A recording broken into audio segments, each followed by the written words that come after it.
Hi friends, welcome to commerce Kannada. ಇವತ್ತು ನಾವು class 11ನ ಥರ್ಡ್ ಚಾಪ್ಟರ್ ರೆಕಾರ್ಡಿಂಗ್ ಆಫ್ ಟ್ರಾನ್ಸಾಕ್ಷನ್ನಲ್ಲಿ ಅಕೌಂಟಿಂಗ್ ಈಕ್ವೇಷನ್ ಅನ್ನು ನೋಡೋಣ ಬನ್ನಿ.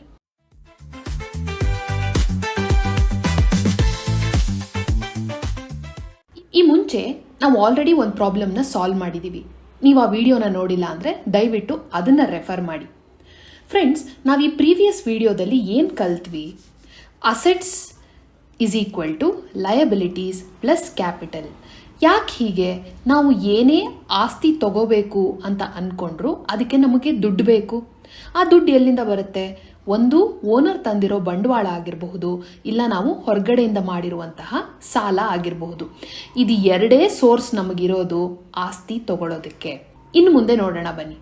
ಇಲ್ಲಿ ಹೇಳ್ತಾನೆ, introduced 8 lakhs as cash and 50,000 by stock ಅಂತ ಹೇಳ್ತಾನೆ. ಇಲ್ಲಿ ಎರಡು ರೀತಿ ಓನರು ಕ್ಯಾಪಿಟಲ್ನ ತರ್ತಾ ಇದ್ದಾನೆ. ಒಂದು ಕ್ಯಾಶ್ ಆಗಿ ತರ್ತಾ ಇದ್ದಾನೆ, ಇನ್ನೊಂದು ಇನ್ವೆಂಟ್ರಿ ಸ್ಟಾಕ್ ಆಗಿ ತರ್ತಾ ಇದ್ದಾನೆ, ಗೂಡ್ಸ್ ಆಗಿ ತರ್ತಾ ಇದ್ದಾನೆ, ಕಚ್ಚಾ ವಸ್ತು ಆಗಿ ತರ್ತಾ ಇದ್ದಾನೆ. ನಾವು ಪ್ರೀವಿಯಸ್ ಎಕ್ಸಾಂಪಲ್ ಅಲ್ಲಿ ಮಾಡಿದ ಹಾಗೆ ಈ ಕಡೆ ಅಸೆಟ್ಸ್ ಎಲ್ಲ ಬರೆಯೋಣ, ಈ ಕಡೆ ಲಯಬಿಲಿಟೀಸ್ ಎಲ್ಲ ಬರೆಯೋಣ. ಓಕೆನಾ? ಟೇಬಲ್ಲು ಹೀಗೆ ಬರುತ್ತೆ. ಇಲ್ಲಿ ಏನು ತರ್ತಾ ಇದ್ದಾನೆ ಅವನು? ಒಂದು ಕ್ಯಾಶ್ ತರ್ತಾ ಇದ್ದಾನೆ 8 ಲಕ್ಷದಷ್ಟು. ಓಕೆನಾ? ಇನ್ನೊಂದು ಇನ್ವೆಂಟರಿ ತರ್ತಾ ಇದ್ದಾನೆ 50,000ದಷ್ಟು. ಓಕೆ, ಇದು ಏನಾಗಿ ತರ್ತಾ ಇದ್ದಾನೆ? ಕ್ಯಾಪಿಟಲ್, ಸಾಲ ಆಗಿ ನಮಗೆ ಕೊಡ್ತಾ ಇದ್ದಾನೆ, ನಾವು ಅದನ್ನು ವಾಪಸ್ ತೀರಿಸಬೇಕು. ಹಾಗಾಗಿ ಇಲ್ಲಿ 8,50,000 ರೂಪಾಯಿಯಷ್ಟು ತರ್ತಾ ಇದ್ದಾನೆ.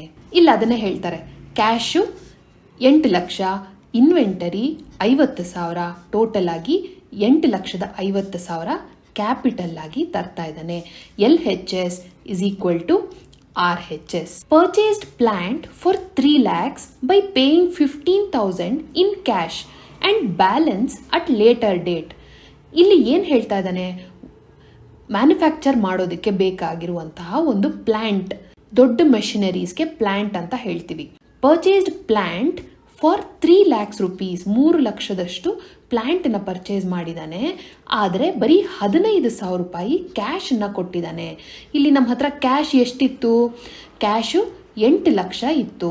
ಆ 8 ಲಕ್ಷದಲ್ಲಿ 15,000 ರೂಪಾಯಿ ನಾವು ಮೈನಸ್ ಮಾಡಬೇಕು. ಎಷ್ಟು ಉಳಿಯುತ್ತೆ? 7,85,000 ರೂಪಾಯಿಯಷ್ಟು ಕ್ಯಾಶ್ ಉಳಿಯುತ್ತೆ. 7,85,000 ರೂಪಾಯಿಯಷ್ಟು ಕ್ಯಾಶ್ ಉಳಿತು. ಇನ್ವೆಂಟರಿ, ಅದರಲ್ಲಿ ಏನಾದರೂ ಟ್ರಾನ್ಸಾಕ್ಷನ್ ನಡೆದಿದೆಯಾ? ಇಲ್ಲ. ಸೊ 50,000 ಹಾಗೇ ಉಳ್ಕೊಳ್ಳುತ್ತೆ. ನೆಕ್ಸ್ಟು ಏನು ಪರ್ಚೇಸ್ ಮಾಡಿದಾನವನು? ಹೊಸದಾಗಿ ಏನೋ ಅಸೆಟ್ ತರ್ತಾ ಇದ್ದಾನೆ. ಏನದು? ಪ್ಲ್ಯಾಂಟ್ ತರ್ತಾ ಇದ್ದಾನೆ. ಎಷ್ಟು? 3 ಲಕ್ಷದಷ್ಟು. ಈಗ ಕ್ಯಾಪಿಟಲ್ ನೋಡೋಣ ಬನ್ನಿ. ಲಯಬಿಲಿಟೀಸ್ ಸೈಡ್, ಸಾಲದ ಸೈಡ್ ಏನಾಗಿದೆ? 8,50,000 ರೂಪಾಯಿ ಅವನು ತಂದಿರೋ ಬಂಡವಾಳ ಹಾಗೇ ಇದೆ.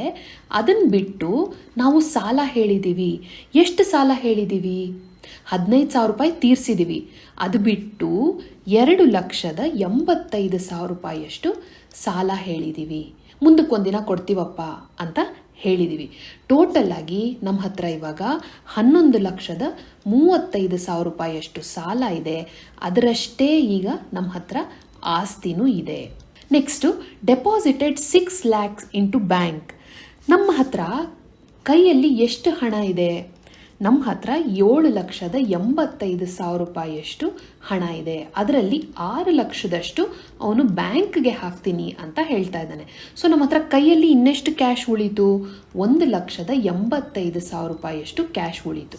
ಇಲ್ಲ ಅದನ್ನೇ ಬರೆಯೋಣ ಬನ್ನಿ. ಕ್ಯಾಶು 1,85,000 ರೂಪಾಯಿಯಷ್ಟು ಕ್ಯಾಶ್ ಉಳಿದಿದೆ. ಇನ್ವೆಂಟರಿ ಏನಾದರೂ ಹೊಸದು ಆ್ಯಡ್ ಮಾಡಿದ್ನಾ ಅಥವಾ ಹಳೇದೇನಾದರೂ ಮಾರಿದನಾ? ಇಲ್ಲ. ಸೊ 50,000 ರೂಪಾಯಿ ಹಾಗೇ ಇಟ್ಕೊಂಡಿದ್ದೀವಿ.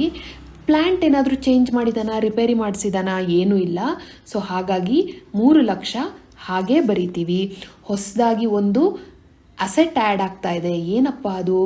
ಬ್ಯಾಂಕ್ಗೆ 6 ಲಕ್ಷ ರೂಪಾಯಿಯಷ್ಟು ದುಡ್ಡನ್ನು ಹಾಕಿದ್ದಾನೆ. ಸಾಲದ ಸೈಡ್ ಏನಾದರೂ ಚೇಂಜಸ್ ಆಗ್ತಾ ಇದೆಯಾ? ಏನೂ ಚೇಂಜಸ್ ಆಗ್ತಾ ಇಲ್ಲ. ಯಾಕೆಂದರೆ ಇಲ್ಲಿರೋ ಅಸೆಟ್ಟನ್ನು ತೆಗೆದು ಇಲ್ಲಿಗೆ ಹಾಕ್ತಾ ಇದ್ದಾನೆ. ಹಾಗಾಗಿ 8,50,000 ರೂಪಾಯಿ ಕ್ಯಾಪಿಟಲ್ ಉಳ್ಕೊಂಡಿದೆ.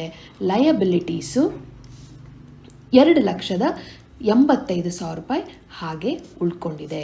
ಟೋಟಲ್ ಆಗಿ 11,35,000 ನಮ್ಮ ಹತ್ರ ಸಾಲ ಇದೆ, ಅಷ್ಟೇ ನಮ್ಮ ಹತ್ರ ಅಸೆಟ್ಸು ಇದೆ.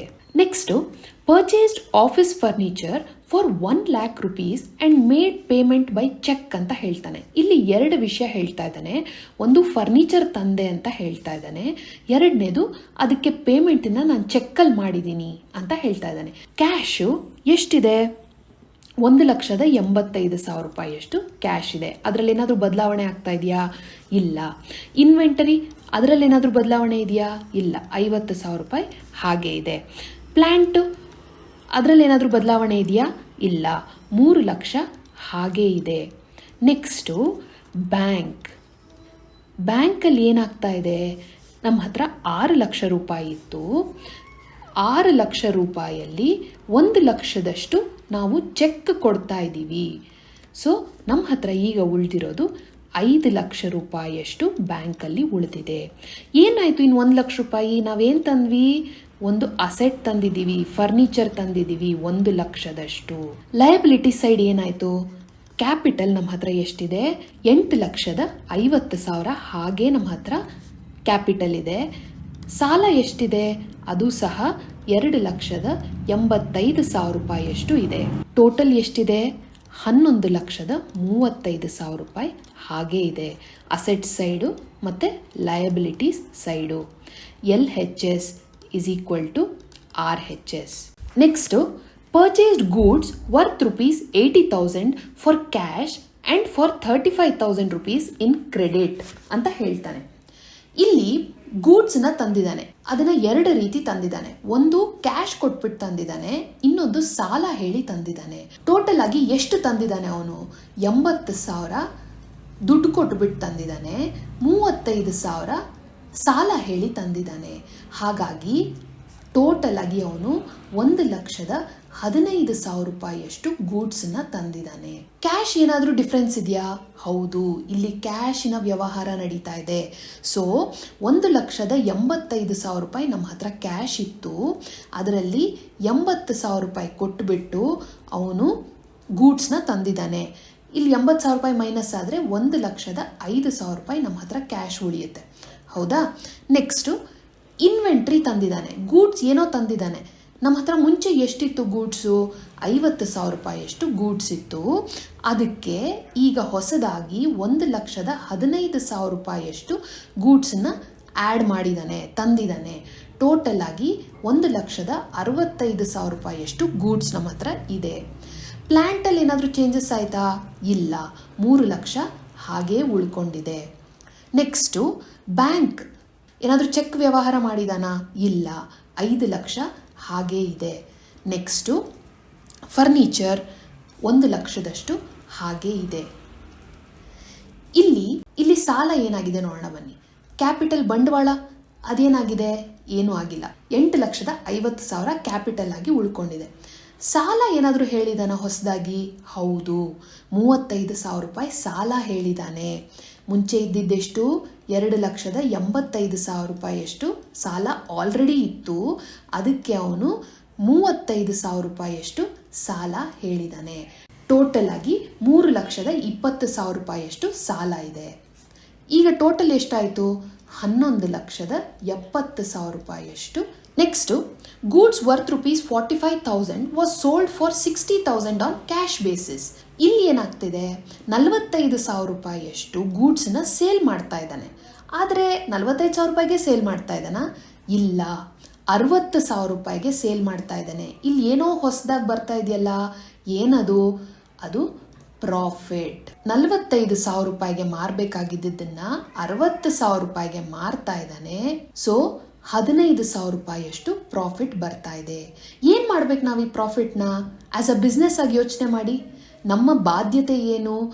ಏನೇ ಪ್ರಾಫಿಟ್ ಆದರೂ ಅದನ್ನು ನಾವು ಓನರ್ಗೆ ಕೊಡಬೇಕು. ಯಾಕೆ ಓನರ್ಗೆ ಕೊಡಬೇಕು? ಓನರು ಬಿಸ್ನೆಸ್ ಶುರು ಮಾಡಿರೋದೇ ಪ್ರಾಫಿಟ್ ಮಾಡೋದಕ್ಕೆ. ಏನೇನು ಬರಿಬೇಕಿಲ್ಲಿ ನೋಡೋಣ ಬನ್ನಿ. ಕ್ಯಾಶ್ ಮುಂಚೆ ಎಷ್ಟಿತ್ತು? 1,05,000 ರೂಪಾಯಿಯಷ್ಟು ಕ್ಯಾಶ್ ಇತ್ತು. ಈಗ ಹೊಸದಾಗಿ ಕ್ಯಾಶ್ ಬರ್ತಾ ಇದೆ, 60,000 ರೂಪಾಯಿಯಷ್ಟು ಕ್ಯಾಶ್ ಬರ್ತಾ ಇದೆ. ಏನಕ್ಕೆ? ನಾವು ಸೇಲ್ ಮಾಡಿದ್ದೀವಿ ಗೂಡ್ಸನ್ನು. ಟೋಟಲ್ ಆಗಿ 1,65,000 ರೂಪಾಯಿಯಷ್ಟು ನಮ್ಮ ಹತ್ರ ಕ್ಯಾಶ್ ಇದೆ. ಇನ್ವೆಂಟರಿ ಗೂಡ್ಸ್ ನಾವು ಸೇಲ್ ಮಾಡಿದ್ದಕ್ಕೆ ತಾನೇ ಇಷ್ಟು ದುಡ್ಡು ಬಂದಿದ್ದು. ಹಾಗಾಗಿ 1,65,000 ರೂಪಾಯಿಯಷ್ಟು ಗೂಡ್ಸ್ ನಮ್ಮ ಹತ್ರ ಮುಂಚೆ ಇತ್ತು. ಅದರಲ್ಲಿ 45,000 ರೂಪಾಯಿಯಷ್ಟು ನಾವು ಸೇಲ್ ಮಾಡಿದ್ದೀವಿ. ಟೋಟಲ್ ಆಗಿ ಈಗ ನಮ್ಮ ಹತ್ರ 1,20,000 ರೂಪಾಯಿಯಷ್ಟು ಗೂಡ್ಸ್ ಇದೆ. ನೆಕ್ಸ್ಟ್ ಪ್ಲ್ಯಾಂಟು ಏನಾದರೂ ಚೇಂಜಸ್ ಇದೆಯಾ? ಇಲ್ಲ, 3 ಲಕ್ಷ ಹಾಗೆ ಬರಿತೀವಿ. ಬ್ಯಾಂಕು ಏನಾದರೂ ಚೇಂಜಸ್ ಇದೆಯಾ? ಇಲ್ಲ, 5 ಲಕ್ಷ ಹಾಗೆ ಬರಿತೀವಿ. ನೆಕ್ಸ್ಟು ಫರ್ನಿಚರ್ ಏನಾದರೂ ಚೇಂಜಸ್ ಇದೆಯಾ? ಇಲ್ಲ, 1 ಲಕ್ಷ ಹಾಗೆ ಬರಿತೀವಿ. ಇಲ್ಲಿ ಕ್ಯಾಪಿಟಲ್ ಸೈಡು ಚೇಂಜಸ್ ಇದೆ. ಏನು ಚೇಂಜಸ್ ಇದೆ? ಇಲ್ಲಿ ನಾನು ಹೇಳಿದಾಗೆ 15,000 ರೂಪಾಯಿ ನಾವು ಓನರ್ಗೆ ಕೊಡಬೇಕು ವಾಪಸ್. ಸೊ ಮುಂಚೆ ಎಷ್ಟಿತ್ತು ನಮ್ಮ ಹತ್ರ? 8,50,000 ರೂಪಾಯಿಯಷ್ಟು ಬಂಡವಾಳ ಇತ್ತು. ಅದಕ್ಕೆ ಈಗ ಹೊಸದಾಗಿ 15,000 ರೂಪಾಯಿಯಷ್ಟು ಆ್ಯಡ್ ಮಾಡಿಬಿಟ್ಟು ನಾವು ಕೊಡಬೇಕು. ಟೋಟಲ್ ಆಗಿ 8,65,000 ರೂಪಾಯಿಯಷ್ಟು ನಾವು ಓನರ್ಗೆ ಕೊಡಬೇಕು. ಲಯಬಿಲಿಟೀಸ್ ಎಷ್ಟಿದೆ ಇವಾಗ? 3,20,000 ರೂಪಾಯಿಯಷ್ಟು ಲಯಬಿಲಿಟೀಸ್ ಇದೆ. ಟೋಟಲ್ ಎಷ್ಟಾಯಿತು? 11,85,000 ರೂಪಾಯಿಯಷ್ಟು ಅಸೆಟ್ಸ್ ಇದೆ. ಅಷ್ಟೇ ನಮ್ಮ ಹತ್ರ ಲಯಬಿಲಿಟೀಸು ಇದೆ, ಸಾಲ ಇದೆ. Next goods costing 80,000 was sold for 1,25,000 on credit. ಹಿಂದಿನ ಎಕ್ಸಾಂಪಲ್ ಅಲ್ಲಿ ಅವನು ದುಡ್ಡು ಕೊಟ್ಟುಬಿಟ್ಟಿದ್ದಾನೆ, ಆದರೆ ಇವಾಗ ಸಾಲ ಹೇಳಿ ವ್ಯಾಪಾರ ಮಾಡಿದ್ದಾನೆ. ಏನಾಗ್ತಿದೆ ನೋಡೋಣ ಬನ್ನಿ. ಕ್ಯಾಶ್ ಏನಾದರೂ ಚೇಂಜಸ್ ಇದೆಯಾ? ಇಲ್ಲ, 1,65,000 ರೂಪಾಯಿ ಹಾಗೇ ಇದೆ. ಇನ್ವೆಂಟರಿ ಹೌದು, ಗೂಡ್ಸ್ನ ಇಲ್ಲಿ ಮಾರ್ತಾ ಇದ್ದಾನೆ. 80,000 ರೂಪಾಯಿಯಷ್ಟು ಗೂಡ್ಸನ್ನು ಮಾರ್ತಾ ಇದ್ದಾನೆ. ಟೋಟಲ್ ಆಗಿ ನಮ್ಮ ಹತ್ರ ಮುಂಚೆ ಎಷ್ಟಿತ್ತು? 1,20,000 ರೂಪಾಯಿ ಎಷ್ಟಿತ್ತು, ಅಲ್ಲಿ 80,000 ರೂಪಾಯಿಯಷ್ಟು ಇವಾಗ ಮಾರ್ತಾ ಇದ್ದೀವಿ. ಸೊ 40,000 ರೂಪಾಯಿಯಷ್ಟು ಗೂಡ್ಸ್ ನಮ್ಮ ಹತ್ರ ಉಳ್ಕೊಂಡಿದೆ. ಅದು ಬಿಟ್ಟು ಪ್ಲ್ಯಾಂಟಲ್ಲಿ ಏನಾದರೂ ಚೇಂಜಸ್ ಇದೆಯಾ? ಇಲ್ಲ, 3 ಲಕ್ಷ ಹಾಗೆ ಬರಿತೀವಿ. ಬ್ಯಾಂಕು ಏನಾದರೂ ಚೇಂಜಸ್ ಇದೆಯಾ? ಇಲ್ಲ, 5 ಲಕ್ಷ ಹಾಗೆ ಬರಿತೀವಿ. ನೆಕ್ಸ್ಟು ಫರ್ನಿಚರ್ ಏನಾದರೂ ಚೇಂಜಸ್ ಇದೆಯಾ? ಇಲ್ಲ, ಅದು 1 ಲಕ್ಷ ಹಾಗೆ ಬರಿತೀವಿ. ನೆಕ್ಸ್ಟು ಇಲ್ಲಿ ಇನ್ನೊಂದು ಆ್ಯಡ್ ಮಾಡಬೇಕು. ಏನು? ನಮಗೆ ಯಾರೋ ಸಾಲ ಹೇಳಿದ್ದಾನೆ. ಎಷ್ಟು ಸಾಲ ಹೇಳಿದ್ದಾನೆ? 1,25,000 ರೂಪಾಯಿಯಷ್ಟು ಸಾಲ ಹೇಳಿದ್ದಾನೆ. ಹಾಗಾಗಿ ಅದನ್ನು ನಾವು ಇಲ್ಲಿ ಬರಿತೀವಿ. ಇಲ್ಲಿ ನಾವು ಸಾಲಗಳ ಬಗ್ಗೆ ಬರೆಯೋಣ ಬನ್ನಿ. ಕ್ಯಾಪಿಟಲ್ ಎಷ್ಟಿತ್ತು? 8,65,000 ರೂಪಾಯಿಯಷ್ಟು ನಾವು ಕೊಡಬೇಕಾಗಿತ್ತು. ಅದಕ್ಕೆ ಇವಾಗ 45,000 ರೂಪಾಯಿಯಷ್ಟು ಆ್ಯಡ್ ಮಾಡ್ತಾ ಇದ್ದೀವಿ. ಯಾಕೆ ಅಂತಂದರೆ ಇಲ್ಲಿ ಸೇಲ್ ಆಗಿ ನಮಗೆ ಪ್ರಾಫಿಟ್ ಬರ್ತಾ ಇದೆ. 1,25,000 ಮೈನಸ್ 80,000 ಮಾಡಿದ್ರೆ ನಮಗೆ 45,000 ರೂಪಾಯಿಯಷ್ಟು ಪ್ರಾಫಿಟ್ ಬರ್ತಾ ಇದೆ. ಅದನ್ನು ನಾವು ಯಾರಿಗೆ ಕೊಡಬೇಕು? ಅದನ್ನು ನಾವು ಓನರ್ಗೆ ಕೊಡಬೇಕು. ಹಾಗಾಗಿ 9,10,000 ರೂಪಾಯಿಯಷ್ಟು ಕ್ಯಾಪಿಟಲ್ನ ನಾವು ಓನರ್ಗೆ ವಾಪಸ್ ಕೊಡಬೇಕು. ಲಯಬಿಲಿಟೀಸ್ ಏನಾದರೂ ಚೇಂಜಸ್ ಇದೆಯಾ? ಇಲ್ಲ, 3,20,000 ರೂಪಾಯಿಯಷ್ಟು ಹಾಗೇ ಇದೆ. ಟೋಟಲ್ ಆಗಿ ಈಗ ಎಷ್ಟು ಸಾಲ ಆಯಿತು? 12,30,000 ರೂಪಾಯಿಯಷ್ಟು ಸಾಲ ಹಾಗೇ ಇದೆ. ಅಷ್ಟೇ ಅಸೆಟ್ಸ್ ನಮ್ಮ ಹತ್ರ ಉಳ್ಕೊಂಡಿದೆ. Next cheque issue to supplier of goods worth ₹35,000 rupees. ಇಲ್ಲಿ ಏನಾಗ್ತಾ ಇದೆ? ನಾವು ಗೂಡ್ಸ್ ಸಪ್ಲೈ ಮಾಡಿದವನಿಗೆ 35,000 ರೂಪಾಯಿಯಷ್ಟು ಚೆಕ್ನ ಕೊಡ್ತಾ ಇದ್ದೀವಿ ಅಂತ ಹೇಳ್ತಾ ಇದೆ. ಇಲ್ಲಿ ಯಾವ ಅಕೌಂಟು ಅಫೆಕ್ಟ್ ಆಗ್ತಾ ಇದೆ? ಬ್ಯಾಂಕ್ ಅಕೌಂಟು ಅಫೆಕ್ಟ್ ಆಗ್ತಾ ಇದೆ. ಅದು ಒಂದೇ ಅಕೌಂಟ್ ಅಫೆಕ್ಟ್ ಆಗ್ತಾ ಇರೋದು. ಅಸೆಟ್ ಸೈಡ್ ಅಫೆಕ್ಟ್ ಆಗ್ತಿದೆ ಅಂದರೆ ಲಯಬಿಲಿಟೀಸ್ ಸೈಡು ಅಫೆಕ್ಟ್ ಆಗಬೇಕು, ಹೌದೋ ಇಲ್ವೋ? ಇಲ್ಲಾಂದರೆ ಇದು ಬ್ಯಾಲೆನ್ಸ್ ಆಗೋದು ಹೇಗೆ? ಸೊ ನಾವು 35,000 ರೂಪಾಯಿ ಚೆಕ್ ಕೊಡ್ತಾ ಇದ್ದೀವಿ ಅಂತಂದರೆ ನಮಗೆ ಅಷ್ಟು ಸಾಲ ಕಮ್ಮಿ ಆಗ್ತಾ ಇದೆ ಅಂತ ಅರ್ಥ. ಇದನ್ನು ಬರೆಯೋಣ ಬನ್ನಿ. ಕ್ಯಾಶ್ ಎಷ್ಟಿದೆ? 1,65,000 ರೂಪಾಯಿಯಷ್ಟು ಕ್ಯಾಶ್ ಇದೆ, ಹೌದಾ? ನೆಕ್ಸ್ಟು ಇನ್ವೆಂಟ್ರಿ 40,000 ರೂಪಾಯಿ ಎಷ್ಟಿದೆ. ಪ್ಲ್ಯಾಂಟ್ ಏನಾದರೂ ಚೇಂಜ್ ಆಗಿದೆಯಾ? ಇಲ್ಲ, ಪ್ಲ್ಯಾಂಟು 3 ಲಕ್ಷ ಹಾಗೇ ಇದೆ. ನೆಕ್ಸ್ಟು ಬ್ಯಾಂಕಲ್ಲಿ ಏನಾದರೂ ಚೇಂಜಸ್ ಇದೆಯಾ? ಹೌದು ಇದೆ. 5 ಲಕ್ಷ ಮುಂಚೆ ಬ್ಯಾಲೆನ್ಸ್ ಇತ್ತು, ಅದರಲ್ಲಿ 35,000 ರೂಪಾಯಿಯಷ್ಟು ಕಮ್ಮಿ ಆಗ್ತಾ ಇದೆ. ನಾವು ಚೆಕ್ಕನ್ನು ಇಶ್ಯೂ ಮಾಡಿದ್ದೀವಿ.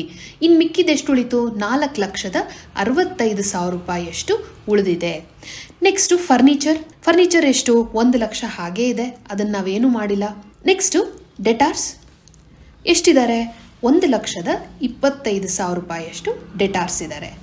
ಸೊ ಇಲ್ಲಿ ಬ್ಯಾಂಕ್ ಅಫೆಕ್ಟ್ ಆಗಿದೆ ಅಂತ ಅಂದಮೇಲೆ ಇಲ್ಲಿ ಲಯಬಿಲಿಟಿ ಸೈಡು ಅಫೆಕ್ಟ್ ಆಗಬೇಕು ತಾನೆ. ಕ್ಯಾಪಿಟಲ್ ಎಷ್ಟಿದೆ? ಕ್ಯಾಪಿಟಲ್ 9,10,000 ರೂಪಾಯಿಯಷ್ಟು ಇದೆ. ನೆಕ್ಸ್ಟು ಲಯಬಿಲಿಟೀಸ್ ಅಂದರೆ ನಾವು ತೀರಿಸಬೇಕಾಗಿದ್ದ ಸಾಲ 35,000 ರೂಪಾಯಿಯಷ್ಟು ಕಮ್ಮಿ ಆಗಿದೆ. ಎಷ್ಟಿತ್ತು ನಾವು ತೀರಿಸಬೇಕಾಗಿರೋ ಸಾಲ? 3,20,000 ರೂಪಾಯಿಯಷ್ಟಿತ್ತು. ಅದರಲ್ಲಿ ನಾವೀಗ ಚೆಕ್ ಕೊಟ್ಟು 35,000 ರೂಪಾಯಿಯಷ್ಟು ಕಮ್ಮಿ ಮಾಡ್ಕೊಂಡಿದ್ದೀವಿ. ಟೋಟಲ್ ಎಷ್ಟು ಉಳಿತು? 2,85,000 ರೂಪಾಯಿಯಷ್ಟು ಉಳಿತು. ಟೋಟಲ್ ಮಾಡಿ ನೋಡೋಣ.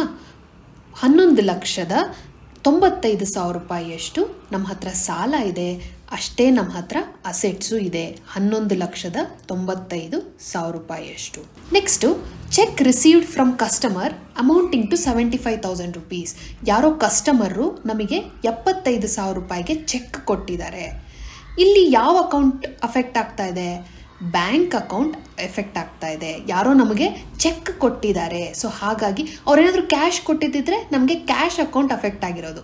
ಆದರೆ ಅವರಿಲ್ಲಿ ಬ್ಯಾಂಕ್ ಚೆಕ್ ಕೊಡ್ತಾ ಇದ್ದಾರೆ. ಸೊ ಹಾಗಾಗಿ ಬ್ಯಾಂಕ್ ಅಕೌಂಟ್ ಅಫೆಕ್ಟ್ ಆಗುತ್ತೆ.